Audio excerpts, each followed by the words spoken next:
दोस्तों, आज मैं आपको नारियल के जन्म की प्राचीन कथा सुनाने जा रही हूँ। सुनिए। प्राचीन काल में सत्यव्रत नाम के राजा राज करते थे।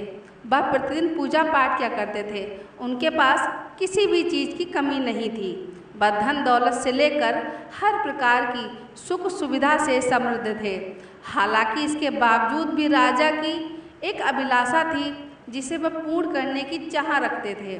दरअसल राजा सत्यव्रत को किसी भी प्रकार से स्वर्ग जाने की इच्छा थी। वह अपने जीवन में कम से कम एक बार स्वर्गलोक के सौंदर्य को देखना चाहते थे, लेकिन उन्हें इसका मार्ग नहीं मिलता था। इधर दूसरी तरफ ऋषि विश्वामित्र अपनी तपस्या के लिए घर से बाहर निकले। चलते चलते वह अपनी कुटिया से काफ़ी आगे चले गए थे। काफ़ी समय बीत गया, लेकिन वह नहीं लौटे। इस कारण उनका परिवार भूख और प्यास से तड़प रहा था। राजा सत्यव्रत को जब यह पता चला तो उन्होंने ऋषि विश्वामित्र के परिवार के पालन पोषण की जिम्मेदारी ले ली। कुछ समय बाद जब मुनिवर लौटे तो वे अपने परिवार को कुशल देखकर काफ़ी प्रसन्न हुए। उन्होंने पूछा कि उनकी अनुपस्थिति में उनकी देखभाल किसने की। इस पर ऋषि के परिवार वालों ने बताया कि राजा ने उसके पालन पोषण की जिम्मेदारी उठाई थी।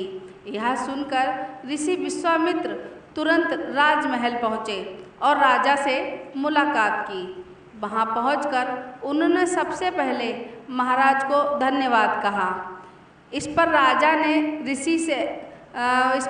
ने ऋषि अपनी इच्छा पूर्ण होने का आशीर्वाद मांगा।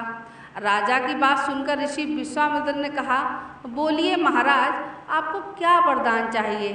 तब महाराज ने कहा, हे मुनि, मुझे एक बार स्वर्गलोक के दर्शन करने हैं। कृपया करके मुझे वहां जाने का वरदान दें।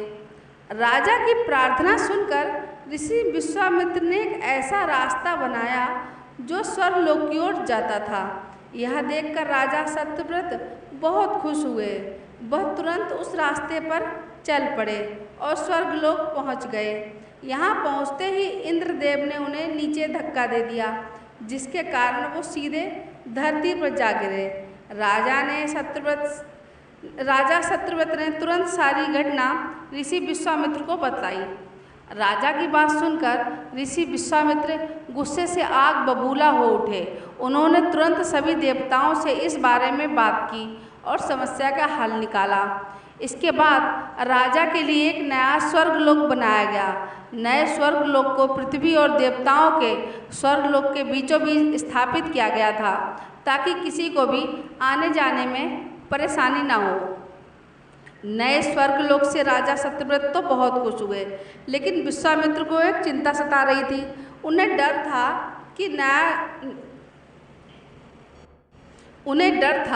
कि नया स्वर्गलोक कहीं जोरदार हवा के कारण गिर न पड़े। अगर ऐसा होगा तो राजा सत्यव्रत दोबारा धरती पर जा गिरेंगे। काफ़ी सोच विचार के बाद ऋषि विश्वामित्र को एक उपाय सूझा। उन्होंने नए स्वर्गलोक के नीचे एक बहुत लंबा खंभा लगा दिया, ताकि उसको सहारा मिल सके।